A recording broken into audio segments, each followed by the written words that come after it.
Logros en su gobierno. Plan Sexenal 1934-1940. La reforma educativa con la instauración de la educación socialista. Política obrera dio el impulso al sindicalismo en México al consolidarse la Confederación de Trabajadores de México, el CTM, en 1936 con el apoyo del presidente. Expropiación de ferrocarriles nacionales de México en 1937. Expropiación petrolera en 1938. La transformación del Partido Nacional Revolucionario al Partido Revolucionario Mexicano en 1938.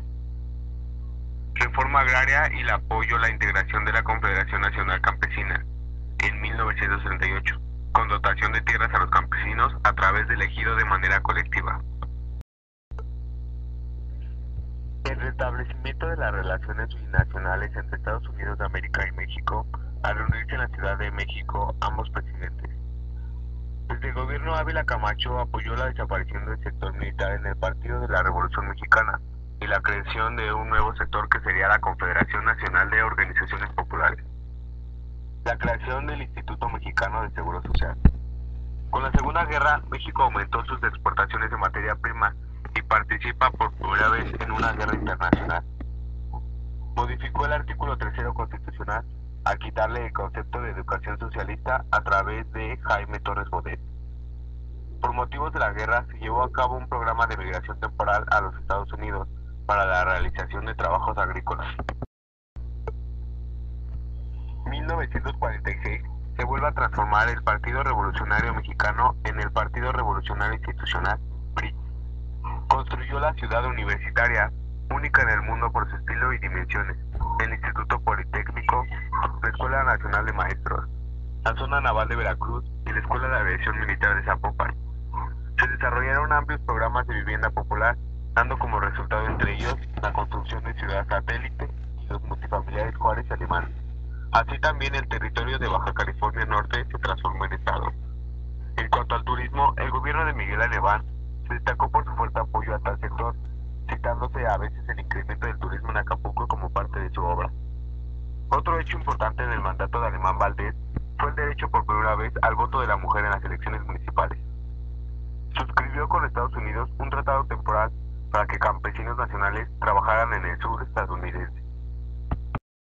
La ley antimonopolios, en contra de los acaparadores que especulaban con los precios. Durante su gestión como presidente de la República se aceleró el reparto agrario, entregando un total de 3.5 millones de hectáreas a los campesinos y ejidatarios del país.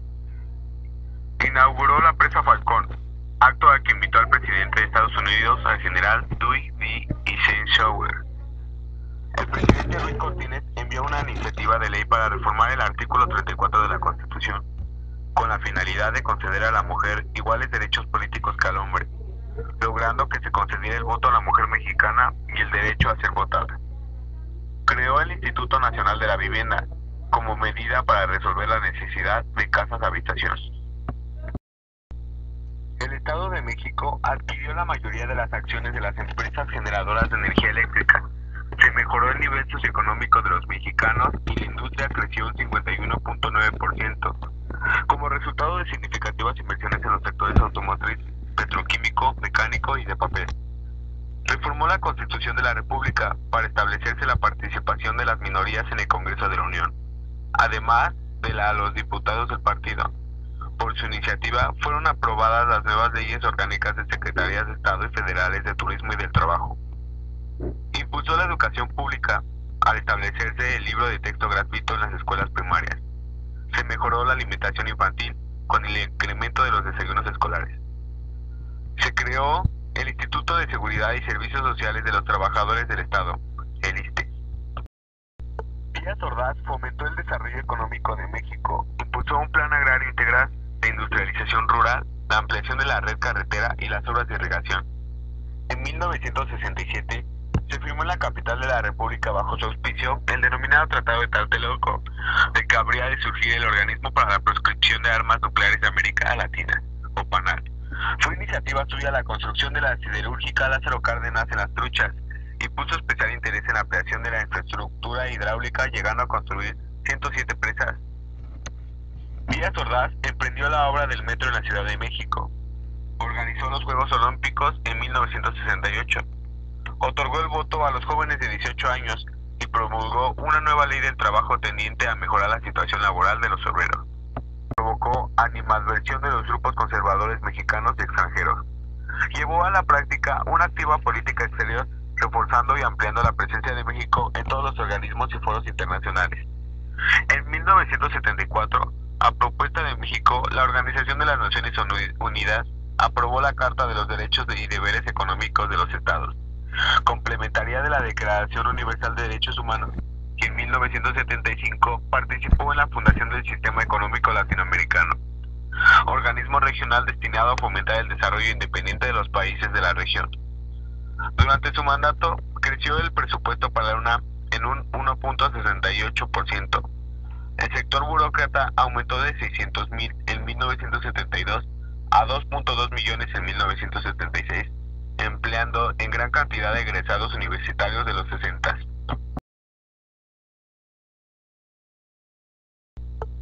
Se descubrieron importantes yacimientos de petróleo en Chiapas, Tabasco y la sonda de Campeche, lo que permitió a López Portillo la reactivación de la economía nacional. Promulgó una ley de amnistía política. En el campo internacional restableció las relaciones diplomáticas con España.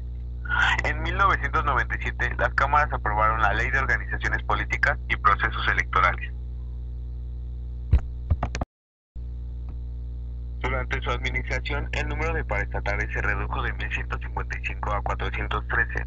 Ante la severa crisis económica, se establecieron los pactos de crecimiento económico con los diversos sectores sociales, mediante los cuales el gobierno subsidiaba parte de los precios de los productos básicos y los productores distribuidores se comprometían a no aumentarlos. En enero de 1986, tras aproximadamente 3 años de negociaciones, México logró ser admitido al GATT, siendo el punto más fuerte de esta administración. Se renegoció la deuda externa, aplicando un plan de austeridad en el gasto, conjuntamente emprendió la renovación moral de la sociedad y realizó la campaña anticorrupción en los cargos públicos, la cual cobró 2 notorias víctimas: Arturo Duraz Moreno, alias El Negro, jefe de Policía y Tránsito del Distrito Federal entre 1976 y 1982.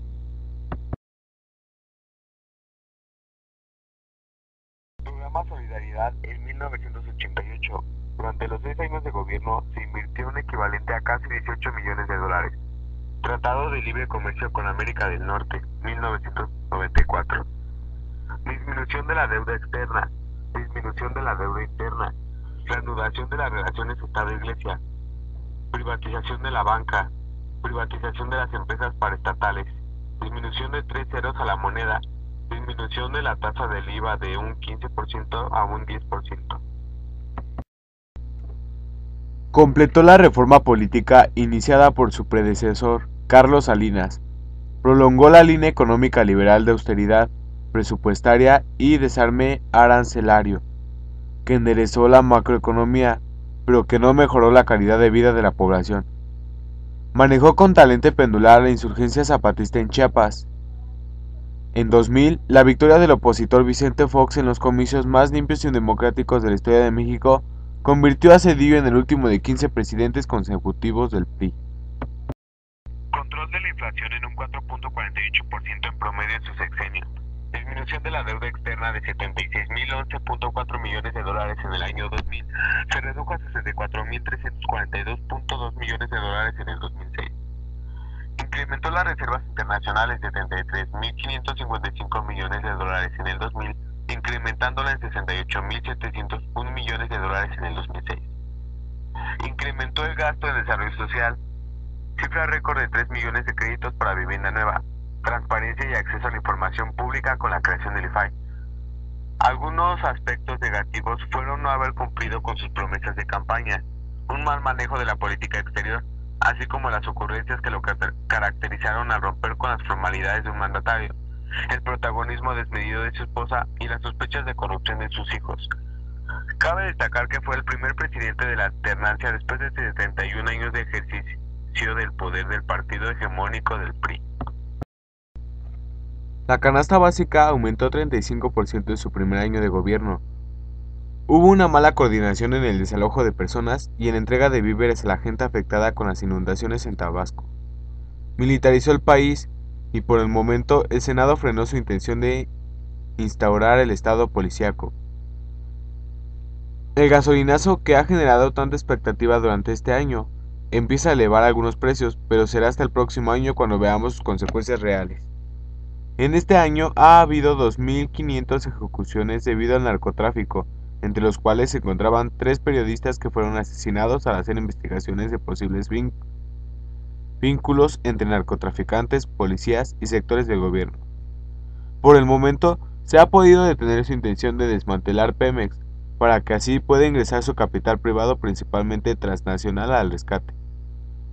Su negativa a renegociar el Tratado de Libre Comercio con Estados Unidos, que en lugar de ayudar a los mexicanos, los perjudica. Fueron clausuradas por lo menos 5 radios comunitarias en diferentes ciudades del país. Los casos de Ernestina Ascensión, que dice Calderón murió por gastritis, el de las mujeres ultrajadas por militares en Castaños, los presos policíacos de la APO, de los estudiantes de Ayotzinapa y muchos más.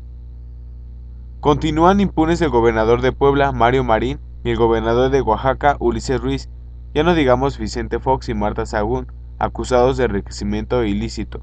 Si bien no es Felipe Calderón quien tiene la decisión de enjuiciarlos, si es quien los mantiene impunes.